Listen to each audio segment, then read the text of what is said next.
Good morning students, Hindi कक्षा में आपका स्वागत है। आज हम पढ़ते हैं मेहनती अमर।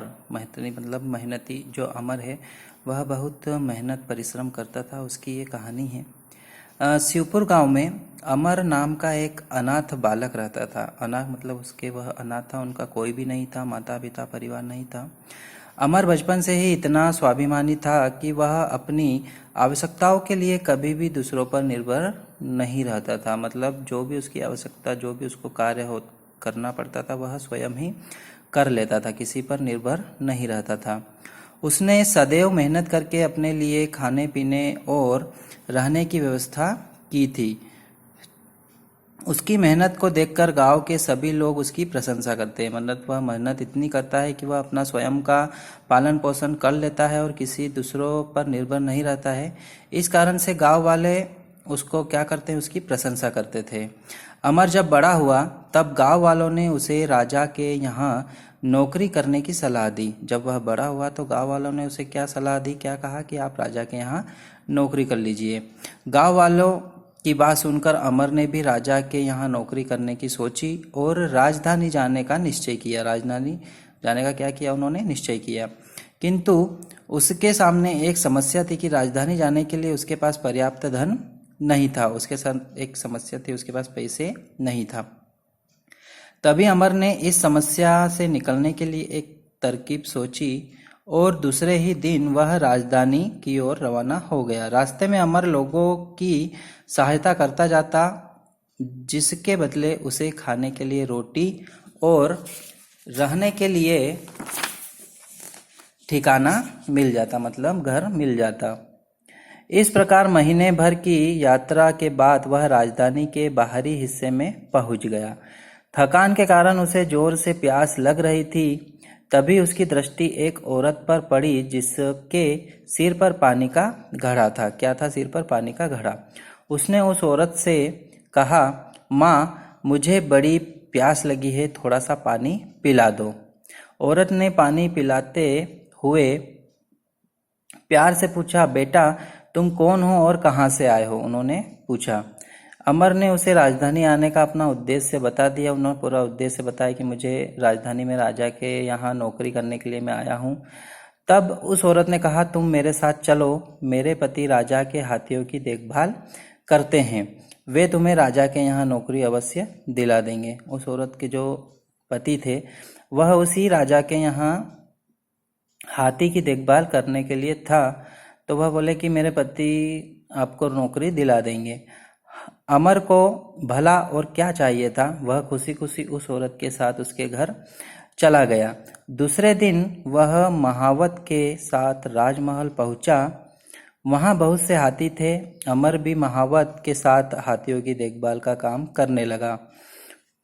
एक दिन अमर हाथियों को खाना खिला रहा था, तभी वहां कीमती पोशाक पहने एक सुंदर व्यक्ति आया। मतलब अच्छे कपड़े पहनकर, कीमती पहनकर एक व्यक्ति आया। उसके चारों ओर बहुत से लोग थे, साथ में बहुत से लोग थे। अमर समझ गया कि ये ही राजा है। वह क्या समझा कि ये ही कौन है? राजा है। उसने झुककर राजा को प्रणाम किया। राजा ने महावत से पूछा, यह लड़का कौन है? महावत बोला, महाराज यह अनाथ है, पहले शिवपुर गांव में रहता था। इसने आपकी बहुत तारीफ सुनी थी, इसलिए यहाँ काम की तलाश में यह चला आया है। तो राजा ने कहा, देखने में तो यह चुस्त और मेहनती मालूम होता है। अमर राजा के मुख से अपनी तारीफ सुनकर बहुत प्रसन्न हुआ। उसने सोचा, मुझे राजा को कुछ भेंट करना चाहिए।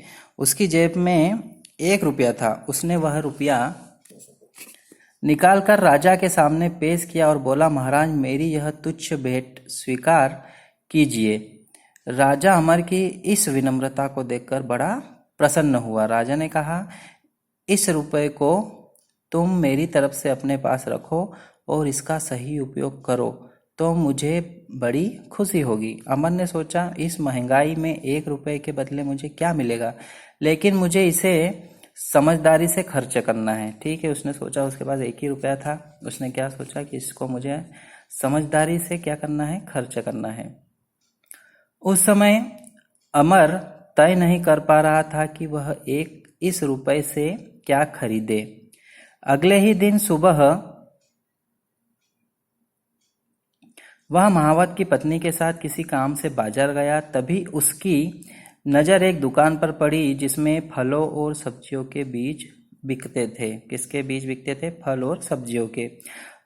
अमर तुरंत उस दुकान पर गया और उसने दुकानदार से 1 रुपए के गाजर के बीज खरीद लिए। किसके बीज खरीद लिए? गाजर के। महावत के घर के बाहर पड़ी खाली जमीन में बीज बोने के लिए उसने जमीन को अच्छी तरह खोदा और उसमें बीज बो दिए। पौधे उगने के बाद वह उनकी सिंचाई व गुड़ाई में लगा रहा। कुछ समय बाद गाजरें खाने लायक हो गई तो उसने कुछ चुनी हुई गाजर बांस की एक टोकरी में सजा कर रखी और राजा के पास वह ले गया। गाजरों को देखकर राजा बहुत प्रसन्न हुआ। गाजर लाल लाल और काफी लंबी थी। राजा ने अमर से पूछा, तुम्हारे पास इतनी अच्छी और ताजी गाजरें कहाँ से आई? तो अमर बोला, क्या बोला? महाराज, आपके दिए हुए 1 रुपए से मैंने गाजर के बीज खरीदे और जमीन तैयार करके बो दिए। सिंचाई और देखभाल करने से जो गाजरें उगी है उनमें से कुछ अच्छी अच्छी गाजरें चुनकर आपके लिए मैं लाया हूँ। अमर का उत्तर सुनकर राजा बहुत खुश हुए। उसने कहा, मुझे तुम जैसे मेहनती और योग्य युवक की राज दरबार में बहुत जरूरत है। तुम कल से मेरे राज दरबार में काम करोगे। राजा ने उन्हें ऐसा बोला।